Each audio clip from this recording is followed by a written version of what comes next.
Vamos lá, bom dia, boa tarde, boa noite, pessoal. Já faz algum tempo que eu não venho aqui conversar com vocês, desde a viagem com o Léo, né? Então, botando as coisas em dia, aquele último vídeo que eu fiz sobre o Léo lá, que está no canal dele, não está aqui no Ciclosul, foi um vídeo bem cansativo, eu fiquei tipo uma semana e meia debruçado no vídeo, então agora as coisas estão mais normalizadas. Quem não assistiu, vai lá, Léo Pedalando pelo Mundo, assistam todos os vídeos da Race Across America, né? RAM, RAM. Fui eu que fiz, estão lá no canal dele. Então não percam, então, uma sequência muito boa, principalmente o final, né? Tem lá a RAM final. É um resumo de tudo que aconteceu lá. Foram uns dias bem bala, assim, eu que estava no carro de apoio, foi como se eu fosse da equipe, né? Então foi legal pra caramba. E aí nós estamos cheios de notícia para dar, tem coisa pra caramba acontecendo, principalmente sobre Tour de France, né? Eu falei um pouco sobre o Giro de Itália, que já passou faz tempo, mas a gente podia resumir Tour de France e Giro de Itália no fenômeno Pogacar, né? Que é o que está acontecendo. Então eu acabei de postar lá no Instagram, vocês já devem ter visto a Greg News do dia, né? E também no Instagram da Swift postamos um resumo, um apanhado geral do Tour de France que eu queria dissecar melhor aqui alguns pontos, né? Então, um primeiro que muito se fala, né, sobre o Pogacar, qual que é a próxima corrida? Todo mundo falando dele ir para a Vuelta à Espanha, que acontece daqui 1 mês e 10 dias. Muito pouco tempo, né, para ele se recuperar, mas todo mundo apostando pesado que é só ele chegar na Vuelta à Espanha que ele vence, porque ele está mais forte que todo mundo, está muito mais forte que todo mundo, então é só ele ir e vence. E aí ele conquistaria algo inédito que ninguém nunca fez no mundo, que são as 3 grandes voltas no mesmo ano. Na verdade, ele já conseguiu algo muito grande, que é Giro de Itália e Tour de France no mesmo ano. Só 8 ciclistas conseguiram isso, e o último que conseguiu foi em 1998. Então, assim, tem mais de 25 anos que isso não era feito. Então, o Pogacar fez isso e ele tem 25 anos de idade, né? Ele é muito novo para conseguir um feito desse. Então, ele bateu também o recorde do Ed Merckx, que é maior número de camisas de grandes voltas, né? O Ed Merckx tinha 37 e o Pogacar já tem 38. Isso é muito louco, né? Então a galera tava aí falando, vamos para essa tríplice coroa, conseguir a Vuelta à Espanha no mesmo ano. Ninguém nunca fez isso. Na verdade, isso é uma discussão antiga. Todo mundo sempre falou que isso é algo impossível de se conquistar, né? Por que é impossível? Porque é muito desgaste acumulado, isso quebraria as pernas de qualquer atleta, seria péssimo para qualquer atleta, não tem jeito, é impossível ganhar 3 provas de 21 dias no mesmo ano, né? Porra, soma isso aí, são 63 dias de grandes voltas no ano, pra você ter que liderar todas, isso seria impossível, tal. Aí terminou. E eu era um desses que estava torcendo até o final do Tour de France, ontem, né? Eu tava ali, porra, vamos pra volta, que vai ser algo histórico, ganhar a volta vai ser muito doido, a gente vê isso, Pogacar fazendo isso. Aí chegou, terminou o tour, eles entrevistaram o diretor técnico da UAE. O cara chegou, pegou o microfone e falou numa serenidade, tipo, não, a gente não vai correr a volta. Falou com muita certeza, assim, com muita clareza, não vamos correr a volta. O menino é novo, pô. Para que nós vamos estragar uma celebridade dessa, sabe? O menino é novo, anda bem, tem uma carreira gigante pela frente. A gente não pode pensar que toda a carreira de um atleta é baseada numa tríplice coroa dessa, né? Óbvio que eu não estou usando as mesmas palavras que o cara, né? Eu assisti a entrevista uma vez só, mas estou pegando aqui a ideia do que eu entendi. Um atleta não é feito disso. Ah, uma grande marca que ninguém nunca fez, que todo mundo dizia ser impossível, ele conquistou. O atleta é feito do depois disso. E aí, o que ele fez durante vários e vários anos na carreira dele, né? Porque não adianta nada conseguir essa tríplice coroa e se afundar depois num overtraining fudido e não conseguir pedalar mais. Ou então ter uma temporada péssima em 2025 que ele não consegue performar nada e todo mundo vai olhar e falar: não, Tadej Pogacar não está andando nada esse ano. Óbvio que ele não está andando nada, vocês emendaram praticamente 4 grandes voltas, né? Porque você não pode contar só as 3 grandes voltas que ele faria em 2024. Você tem que considerar também a de 2023, que estava muito próxima, né? E a próxima de 2025, que também vai ser próxima, que ele quer correr o Tour de France de novo em 2025. Então ficariam 5 grandes voltas meio que emboladas, não seria saudável. Então esse diretor técnico chegou e falou: a gente precisa pensar no atleta como um vencedor a longo prazo e não a curto prazo. Tipo, tu ganha tudo em 3 anos e depois descarta esse atleta porque ele não presta mais. Ah, não tá andando mais nada. A bem da verdade, quantas vezes a gente já viu isso, né? Atletas que performam muito bem durante pouco tempo e depois simplesmente somem. Talvez não esteja vindo nenhum nome aí à sua cabeça porque são atletas que duraram tão pouco que não fica uma memória marcada, tipo, por Henrique Avancini. Henrique Avancini ganhou títulos durante muitos anos, né? Até decidir se aposentar. Foram vários anos vencendo um título aqui e outro ali. Obviamente não ganhou nenhuma tríplice coroa, não fez nenhuma marca assim totalmente impossível, que nem Ed Merckx tinha feito, porque de fato existem marcas que são impossíveis, né? Ou quem vencer talvez esteja cometendo um erro gravíssimo. Então, correr atrás de um negócio assim tão grande, igual seria essa Vuelta para o Pogacar, de fato talvez não seja saudável. E aí eu passei a concordar automaticamente com a fala daquele diretor. Realmente não vai ser legal o Pogacar competir a Vuelta à Espanha, sabe? É muito legal isso. Isso é muito do caralho. Os treinadores precisam pensar nos atletas de forma a longo prazo, com longevidade. É muito fácil um treinador pegar um atleta, fazer ele ganhar tudo uma temporada só e muito fácil entre aspas, né? E aí no ano seguinte o cara tá todo quebrado, psicologicamente abalado. E uma coisa que o Pogacar tem é o psicológico dele muito bom, um cara muito para frente, muito para cima, né? Um cara muito alto astral. E eu acho que a única polêmica que ele se envolveu, mas de uma forma bem sutil, foi essa outra que eu citei lá no Rios, que era sobre a participação dele nas Olimpíadas. Porque ele está desde lá da época do Giro de Itália pontuando um problema sobre a namorada ou noiva dele, que não foi chamada para competir e representar a Eslovênia, né? Parece que ela realmente é a campeã nacional de estrada e contrarrelógio. Então faz pouquíssimo sentido, a princípio, né, essa atleta não ser convocada pela sua, pela sua federação. É claro que cada país tem o seu regulamento interno para definir quem são os atletas que vão ter a vaga olímpica, né? Não é quem conquista a vaga olímpica não é um atleta, mas sim a nação, e aí a nação decide qual será o atleta que vai utilizar aquela vaga, né? Cada país tem seu critério.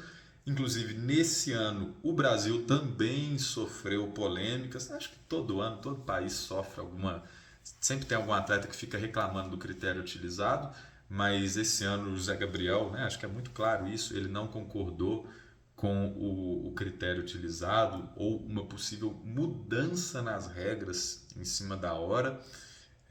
Ele não falou isso com ninguém, ele não tornou isso público, quem está falando isso sou eu.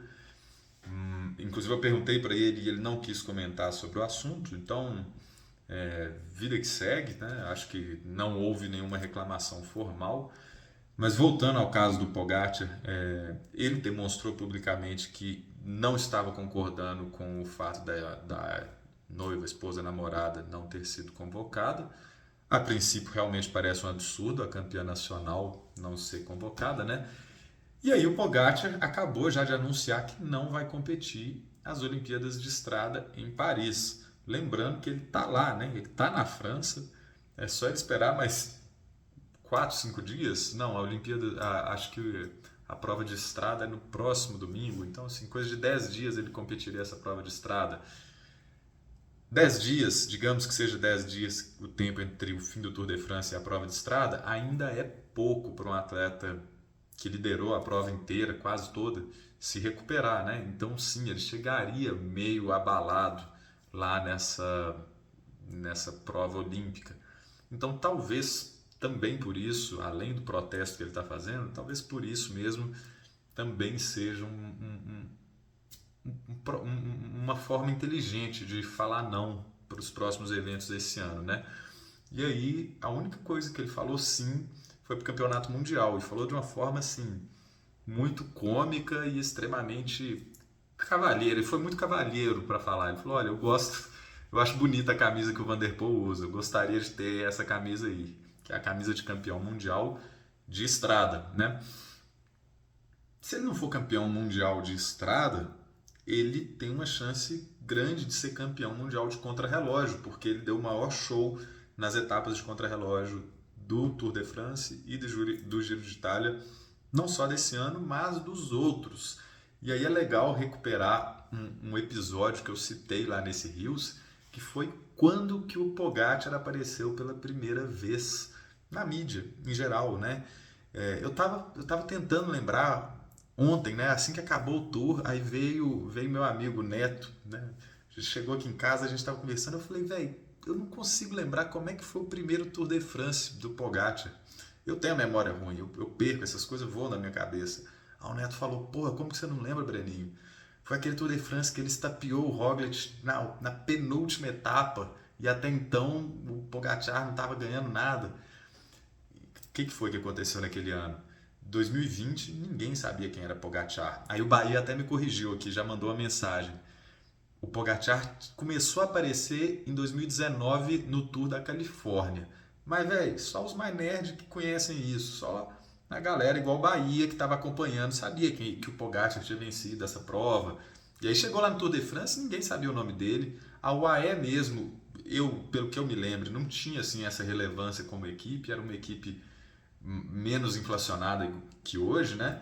Chegou lá e o Pogacar liderava a camisa branca de campeão jovem e ninguém pensava que ele pudesse beliscar a amarela, mas ele estava ali bem próximo ou sempre em segundo lugar, mas ninguém se importando porque o Roglic estava acelerando, mandando bem, chegou a vencer etapa, tal. Parece que o Pogacar tinha vencido uma etapa também em 2020 e aí chegou na penúltima etapa, o Roglic tinha 1 minuto de diferença ou mais, não tinha a mínima condição do Pogacar ou qualquer outro atleta ameaçar o Roglic no contrarrelógio, até porque o Roglic é um bom contrarrelogista. Chegou lá, o Pogacar, com seus 20 e poucos anos, 22, foi metendo louco no contrarrelógio, o tempo foi subindo, até que os narradores falaram assim, o Roglic está no vermelho.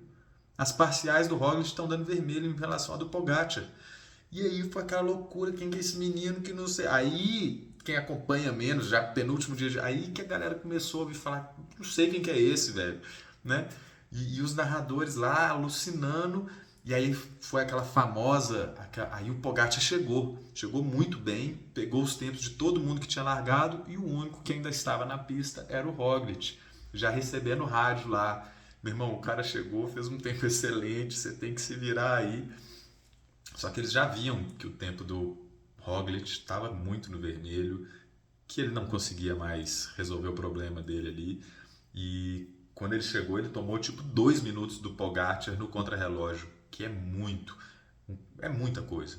Primeiro lugar, fazer 2 minutos a mais do que o segundo lugar, isso foi muito louco. E aí o Pogacar assumiu a camisa amarela ali, no penúltimo dia, sendo que o último dia é a chegada em Champs-Élysées. Então não dá a menor margem para criar uma diferença de tempo, né? Isso é muito conhecido no Tour. Era uma etapa para sprinters, então é totalmente conhecido que quem vence a penúltima etapa do Tour vence o Tour. E foi isso, né? O Pogacar venceu aquele Tour sem vestir a camisa amarela nenhum dia, ou melhor, somente nesse último dia que não há nenhuma inversão de camisa, né? Já foi consagrado campeão ali, naquela penúltima etapa.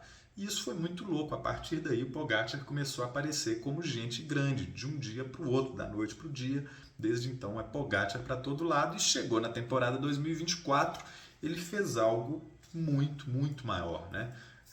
Se ele apareceu pra caramba em 2020, nessa história que eu contei, ele subiu um patamar muito maior em 2024, com esse giro, esse tour, com todos esses recordes que eu contei aqui. E agora acho fantástico ter esse boicote às Olimpíadas, esse boicote à Volta à Espanha, porque não é a hora, né? A Volta à Espanha não é um boicote de fato, é na verdade é um slowdown, vamos com calma, né? Isso é muito do caralho, ao invés de ter aquela filosofia de coach dos dias atuais, de vamos pra cima, tudo é possível, basta acreditar, vamos, não há limites. Não, o cara pega e fala, tem limite sim, não é a hora, eu sei que eu tô bem, eu sei que tá dando tudo certo, mas vamos tirar o pé do acelerador um pouquinho. Meu irmão, essa é a filosofia que eu já falei em outros vídeos aqui, que eu gostaria muito que existisse no ciclismo, né? Que a gente rompesse com aquela filosofia de coach, de desistir jamais, desistir é para os fracos, o impossível não existe. Meu irmão, cala a boca, isso é uma coisa muito idiota, isso é um pensamento. Francamente, eu sou muito fã do Lance Armstrong, todas as polêmicas à parte. O Lance Armstrong é um cara do caralho, teve uma importância muito grande para o esporte, mas essa filosofia criada lá nos anos 2000, tá na hora de romper com ela, velho. Tá na hora de acabar com esse Lance Armstrong, estilo de vida do Lance Armstrong, sabe? De um impossível não existe, vai para cima, pé no acelerador até o talo. Calma, calma, vamos, sabe? E foi justamente o Lance Armstrong que criou uma polêmica com o Pogacar que não existe. Né? Apareceu ele num podcast aí durante o Tour de France falando que o Pogacar não deveria atacar tanto quanto ele estava atacando. Tipo, porra, seja mais low profile, foram as palavras do, né? Foram as palavras do Lance Armstrong pro Pog, quer dizer, faz menos barulho, né? Ele quis dizer também, não no sentido de não acelerar muito, mas tipo, você já ganhou o Tour de France, faz só o que precisa para ganhar, não fica se mostrando desse jeito e atacando. Parece contraditório, porque vai contra o que eu falei sobre a Volta à Espanha, mas não. O Lance Armstrong estava querendo dizer para ele se manter quieto, como se as pessoas não fossem gostar dele, e aí ele usa esse termo, né? Isso é uma campanha política. Eu sei que isso é uma prova de bike, mas é também uma campanha política. Você tem que ser político. Só que a política que o Pog está fazendo não é a política desse vou segurar meu tempo, não vou atacar para manter a política, manter a boa amizade, ou talvez fugir de um antidoping, como talvez acontecia na época. A política que o Pog está mantendo é de vou fazer o que tem que ser feito, vou fazer o que eu aguento fazer, e agora, ao invés de querer um negócio impossível igual esse, igual a Vuelta à Espanha, eu tiro meu pé, eu vou descansar, eu vou praticar um ciclismo mais conservador, né? Eu não vou praticar aquele ciclismo de quebrar tudo e romper com a longevidade, né? Tudo aquilo que o cara explicou. Não que o Lance Armstrong não tenha sido, né? Se a gente for entrar nessa história do Lance e de doping e de tudo, vai para o infinito, né? Não é esse o ponto. Teve até um comentário muito inteligente lá no vídeo falando sobre uma comparação ridícula do Pog com o Pantani, né? Que o Pantani não jogava limpo na época e que morreu usando cocaína. Cara, tem um documentário sobre o Pantani contando toda essa história dele. Eu tenho certeza que se essa pessoa assistir esse documentário e ver a carta lá que o Pantani deixou quando ele morreu e as frustrações que ele teve dentro do ciclismo, eu acho que essa pessoa muda um pouco a ideia dela, pelo menos um pouco, sobre a comparação ser assim estratosférica e passa a acreditar que não é. Então, para quem não conhece, pesquisem aí esse documentário do Pantani, não sei o nome dele, pesquisem aí que é bem relevante para essa discussão, mas de qualquer forma foi um comentário importante que essa pessoa fez, que é válido, claro, né? Não é nenhum comentário sem noção, de forma alguma, né? É uma opinião totalmente válida. Então valeu, com certeza tem mais temas aí para falar. Eu concentrei hoje em Pogacar e Tour de France. Tá aberto os comentários aí, me deem dicas para os próximos vídeos. Tô mais tranquilo aí esses dias e tá fácil a gente gravar e discutir mais. Valeu demais, grande abraço, boa semana.